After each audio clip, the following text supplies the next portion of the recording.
రేపే ఉగాది పండుగ అండి. అనగా 19 మార్చి 2026 గురువారము నాడు వచ్చింది. ఆ రోజున ప్రతి ఒక్కరు కూడా బ్రహ్మ ముహూర్తంలో లేచి తల స్నానము చేసుకోండి.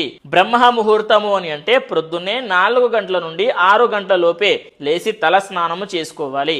ఆ తర్వాత ఇల్లంతా కూడా శుద్ధి చేసుకోండి. ఎలా శుద్ధి చేసుకుంటారో పసుపు నీళ్ళైనా సరే, గోపంచకమైనా సరే తీసుకొని శుద్ధి చేసుకోండి. ఆ తర్వాత మామిడి ఆకులు ఉంటాయి కదా, ఇంటి గుమ్మానికి కట్టుకోండి.